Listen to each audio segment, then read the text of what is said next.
At ito po ay kailangan lang malaman ng mga tiga San Leonardo at mga ibang bayan dito sa nasasakupan ng 4th District nang sa ganun malaman nila yung katotohanan. Hindi po panay kasinungalingan at kung wala pong ebidensya, walang dokumento, walang video footage, huwag niyo pong paniniwalaan dahil ito po ay paninira. Ito po ay panlilin lang pagsisinungaling upang kayo po ay mapabilib na magaling yung tao at siya po ang nagbibigay lalo na ng mga ayuda na hindi naman po pondo na sarili niya, kundi pondo ng gobyerno, tax po nating lahat ito na kailangan ibalik lang. Kung ano man ang pakinabang ng ayuda ng ating pong AIX, na yung pong akap na bago, yan po lahat pera natin, tax ng ina nyo. Sabi na nga, bantayan nyo, tax ng ama nyo, tax nating lahat. Yung po, kailangan ibalik lang sa atin, pera po ito ng gobyerno. Yung pong pakikita ko sa inyo ay video footage nung tungkol po doon sa lupa ng mga natibidad sa Pambuan na nasasakupan ng Gapan City. Dito ay sinasabi ni Kong Memeng na ilang minuto lang daw ang nakakalipas ay dito daw mismo nag-live si Mayor Elan at Doktora. Andito ako ngayon sa kinitatayuan mo kanina. Ayan po ang masasabi natin dito sa kay Congressman Vlogger na pawang kasinungalingan.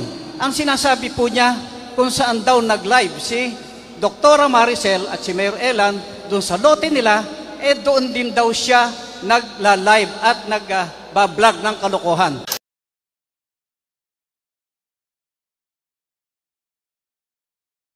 Andito ako ngayon sa kinitatayuan mo kanina. Pero ito po yung katotohanan, ang lote po ni Doktora, kung mapapansin nyo, yung mga lote ng natibidad, wala pong flood control. Ilog po. Yung po yung hinukay nila nang hindi nagpaalam. Kaya po ang ginawa namin ni Doktora, pinabakuran po namin. Pinalagyan po namin ng barbed wire, pinabakuran po namin at tilagyan namin ng simento. Ngayon po, dala nung kasinungalingan niya, nahuhuli din sa sarili niyang bibig. Itong congressman na ito na sinasabing dito siya nakatayo. Pero patutunayan ko po sa inyo na hindi siya diyan nakatayo. Ito po, yung kinatatayuan niya, panay kalokohan, kasinungalingan, itong Kong Emeng Pascual na ito. Ito po ay walang katotohanan dahil nakita nyo, meron pong barrier, meron pong flood control na simento doon sa kanyang pinagsasalitaan. Kaya po yung sinasabi niya na kung saan nakatayo si Doktora Maricel at si Mayor Elan, yun din ang kinatatayuan niya. Hindi mo pwedeng lokohin ang mga tiga-distrito at ang mga tiga-San Leonardo. Dahil maliwanag na maliwanag, ito po yung hinukay nila na walang paalam, ito po maliwanag na trespassing. At yan po ang isang pinag-umpisahan namin, wala po kaming pakialaman, Doktora, doon sa flood control niya. Pero wag niyang pakikialaman yung pag-aari din ng mga natibidad doon po sa Pambuan, Gapan. Ito po yung kasalukuyan naming pinabakuran at yan po ang nakita nyo na aktual. Yung pong pinakikita niya na kinatatayuan niya, ibang lugar. Hindi po dito sa lote na ito. Kaya po yung kanyang kalokohan at pagluloko, pagsisinungaling, nakikita po ang katotohanan sa mismong bibig niya na yung kanyang panluloko ay talaga pong bisyo na.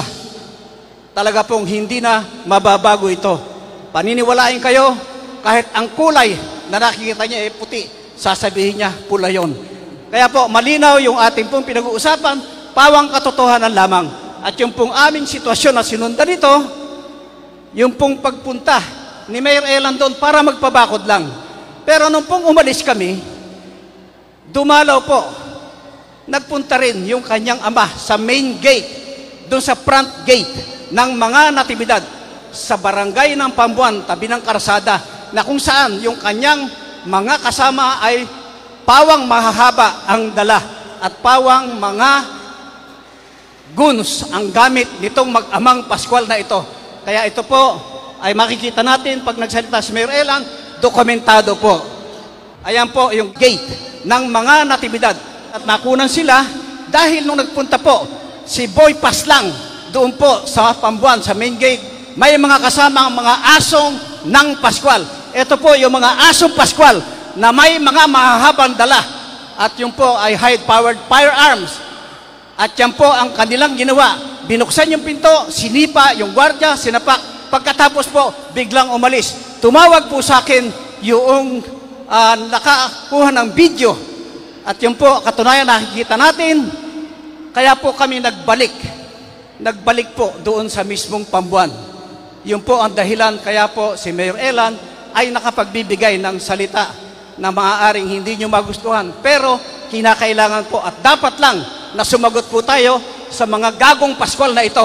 Hindi po tayo patatakot sa mga ganitong armado at bagkus po kailangan harapin. Kaya sinasabi ko sa kanila, magharap kami. Hindi yung wala ako at saka sila pupunta sa lugar na yon. Hindi po ganon ang makatao. Kailangan po, kung may sasabihin ka, may gagawin ka, sa harapan. Dahil dito, hinarap ko rin naman sila sa San Leonardo. Ito po ang katunayan ng kanilang mga ginawa. Bibi ako. Hindi lang. Si Bata kami.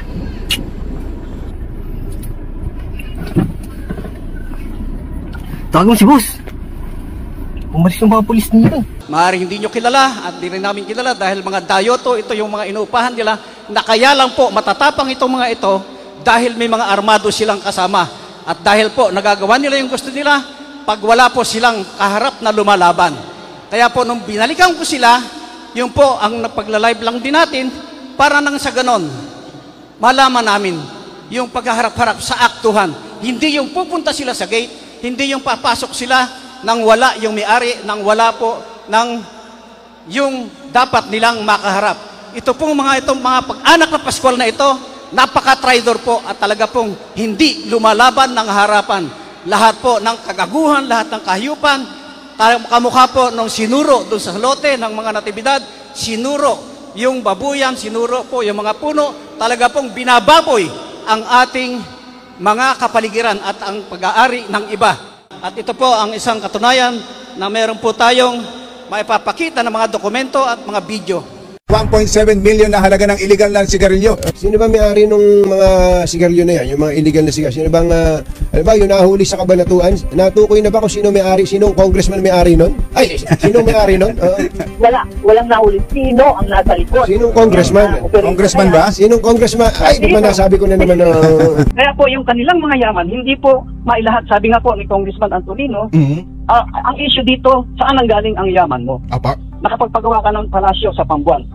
Sino ang binilan mo ng lupa ron kung di mo pinalayas lang yung mga squatter? Matindi pala yung Elan Naganyo, kumbachero. Diretso sinabi, ang may-ari daw ng mga illegal na sigarilyo, si Emeng. Oo, si Emeng, saka yung mayor ng Cabiao. Si Mayor Rivera. Yan ay kasi lang. Ano katapang nito? Kinumpirma niya yung mga matagal ng kumakalat na report. Oo, matindi itong Elan Naganyo. 15 mga Chinese nationals at 100 Pinoy ang arestado matapos salakayin po ang isang illegal na paggawaan ng sigarilyo. Ano ba yan? Pati sigarilyo? Meron palang illegal na paggawaan. Hindi natin alam kung pekeng sigarilyo ito o anong klaseng uri ng sigarilyo. Ay akalaan nyo, merong illegal na paggawaan ng sigarilyo sa Cabanatuan. Anyway, alamin natin mula kay Director Jaime Santiago ng National Bureau of Investigation. Director, magandang umaga po. Salamat po. Ay, bakit ho peke ang sigarilyo? Ano ang kanilang materyales? Ingredients, mga ganon. Pati yung pagkaka-manufacture, sir, madumi yung supposed na mga tobacco leaves ay nasa tapag lamang ho. Talagang at mabaho, tapos inaano raw po yun, ang preservative nila ay formalin. Ay, formalin, tapos hihititin. Opo sir, yun nga ho, kung yung talagang tobacco na tunay na talagang masama sa health, lalo na yun, merong kasamang formalin na hihit-hitin ng tao. Nabisto ang isang pagawaan umano ng peking sigarilyo sa Cabanatuan, Nueva Ecija. Bukod sa peke, may halo rin daw formalin na nakakalason ang mga produkto. Nasa frontline ng balitang yan, si Ian Suyu. Dala ang mission order. I-raid ng mga otoridad ang umano'y pagawaan ng mga peking sigarilyo sa Cabanatuan, Nueva Ecija. Tumambad ang mga makina na ginagamit sa paggawa ng sigarilyo, pati na rin ang mga tobacco na nakaimbak lamang sa sahig. Duda rin ng NBI na tobacco ang ginagamit sa ilang sigarilyo. Supposedly tobacco, pero parang parang pinagkataman lang ng kahoy na ay talagang napakadelikado nito. Kung yung tobacco, delikado sa katawan, di lalo na ito. At pine-preserve nila using formalin. So nahihigo pa rin yun. Pinakita ko lang muna sa inyo yung number 1 na negosyo ni kong vlogger Emeng Pascual na yung fake na sigarilyo nalipat at napunta naman from Cabiao, napunta ho ng Cabanatuan City. Pagkatapos po dito sa Cabanatuan City, ito po deklarasyon ng NBI at BIR na ang inihahalo nila kong Emeng Pascual sa sigarilyong fake ng factory na pagawaan nila sa Cabanatuan at sa iba pang bayan ay yung pong may formalin. Alam niyo ho ba, sa patay lang ginagamit yung formalin, hindi ho sa buhay na tao. Ito po, konting tabako at yung pinagkataman lang, pinagkudkuran ng kahoy na pino, yun din ang inihalo sa mga fake na sigarilyo.